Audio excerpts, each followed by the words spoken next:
Namaskaram and hello again. It's Arjun, or you can call me Justin. Just wanted to I'm going to try to do a quicker video today. But before I jump in, please subscribe, hit the notification bell, like it if you like the content, leave a comment. That would be great. I'm trying to reach as many people as I can because I'm hoping that my messages resonate with some people. Um, Yesterday was St. Patrick's Day, and I went to a local craft cocktail and cigar lounge, had a cigar, ended up sitting next to a really rad dude, older guy. It's a musician, and we talked about all the ups and downs in life and how people are these days. And um, he actually touched, without me even provoking it, or instigating it, he actually touched on a lot of things that I've covered in my videos so far, like accountability and transparency and being authentic and your genuine self. And of course, a helicopter has to pass overhead. So, just give me a moment here. Sorry about that. But doesn't look like it's a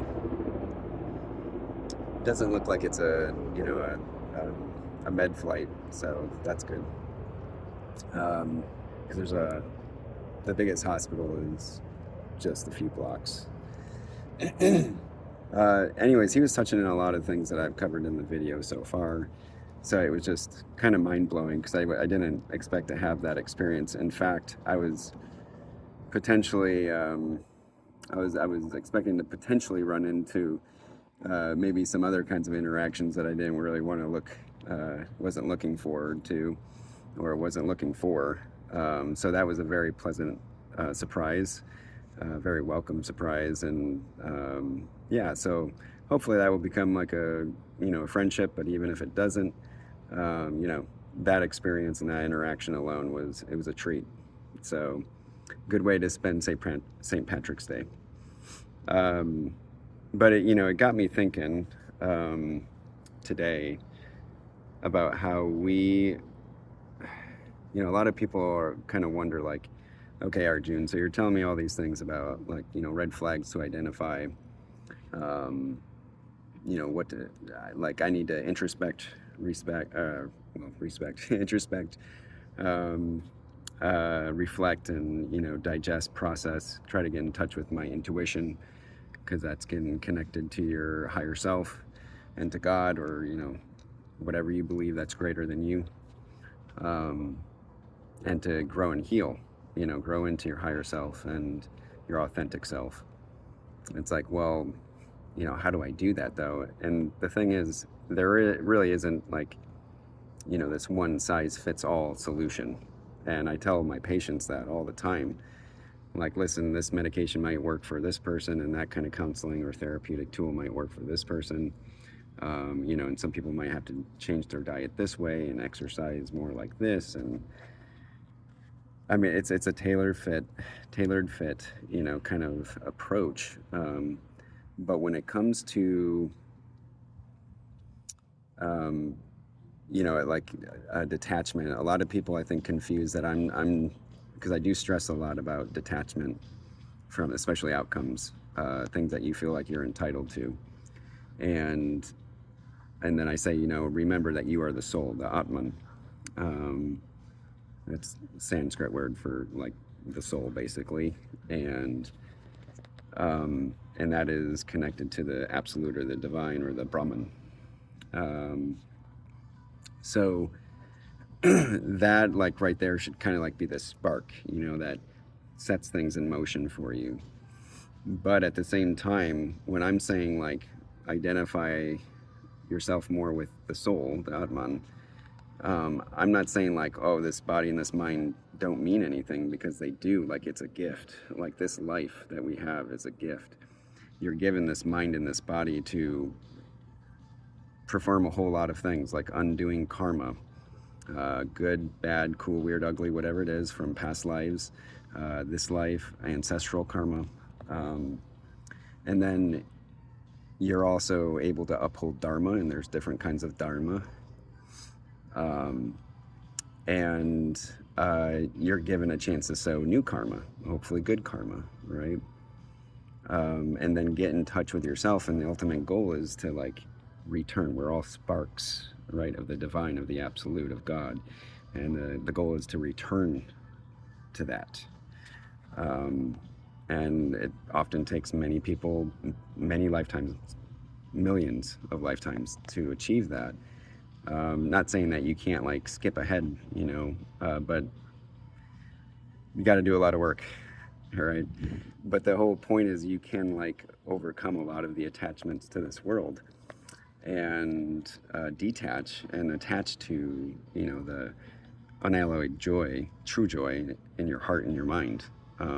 But it takes practice, and you have to recognize that you are the soul, and that this body, this mind is giving you a chance to reconnect to that. And even if you say like, well, this mind and this body are kind of screwed, Arjun, like how fair is that? It's like, this is actually a chance. This is oversimplifying it, but it's giving you a chance to undo karma and then understand things. One of the parts of the conversation that I had last night with this gentleman was hardships actually bring so much growth and awareness to you that, just having a good time and an easy time in life can't do. And he actually said something that he had heard once, and it was, someone told him like, you wanna know how I can screw up anybody's life just one way? And he's like, what's that? And the person he was talking to said, I'd give them everything that they wanted. And that's, pretty true. Like, it's a good way to become weak, actually, and then forget your prescribed duties and constitutional position to, God or the divine, or, whatever you believe that's bigger than yourself. And it can be a distraction, and it can, lead you down a road where there's going to be like a lot of disappointment. So, I thought that was pretty true. And I'm not saying that you shouldn't have good things in life and you shouldn't have a good time and love and happiness, being taken care of or stability like that. I'm not saying that those elements or those times shouldn't be present in anybody's life. They should, but it was like what I was saying in the video yesterday, being grateful for the ups and the downs. It reinforces that, because the downs teach you something. They give you an opportunity to grow and to learn. And then one thing that I wanted to also address today is, again, not trying to push Hinduism on anybody, but the big gods. I don't really mean that, so everybody that's a Hindu out there know that I'm not referring to them like that, but non-Hindus will know some of the big gods, right? Like Brahma, the creator; Vishnu, the preserver; Shiva, the destroyer; and then we have Shakti, or the goddess energy. And that's kind of, I'll get into another video of that in the future, but Shakti is like the battery that powers everything and all of creations. And the masculine gods, masculine divine, divine deities, like, they can't do anything with these amazing powers that they have without Shakti. So that's why it's Hinduism is great, because it's not like a purely masculine religion. It's far from it. But anyways, what I wanted to address today was that hopefully this might inspire and motivate and encourage people to look within for that, their intuition and their own power to heal and to grow in life. But we are all, our Atman, our souls, our divine sparks are all a spark from the absolute, right? From the divine. And so each of these deities, or each of these gods, are part of our psyche as well. And they're like archetypes, right? And so a part of them is reflected in us, right? And so each of us, within us, we have the creator, the preserver and the destroyer, and it just doesn't go in that sequence and then end with the destroyer. No, it's cyclical. It's being recycled constantly. So just know that for your internal world, right, your mind and your heart and your spirit, you are the creator, the preserver, and the destroyer. And even with that destruction, like Shiva isn't just like this god that destroys. He's destroying and taking away that which has already served its purpose or is useless or holding you back or downright toxic and bad for you. And so then you can recreate yourself, right? And all of those, creating, preserving, and destroying work together. And we see that in nature constantly. That's why nothing is like, permanent, right? And this is giving you like a multitude of chances. Every time you wake up from sleeping and you're breathing, you have a chance to create, preserve, and destroy. And hopefully you're recreating yourself each time into your higher self and getting past the ego. So just think of that, right? Like we're all these reflections of the divine, of the absolute, and we all have that power within us, to grow, to heal, and to get rid of that which is holding us back or useless or already served its purpose, so we can step into our higher selves, right? So I just wanted to say that today. It's a beautiful day here. I'm going to get in the pool a little bit and do some work.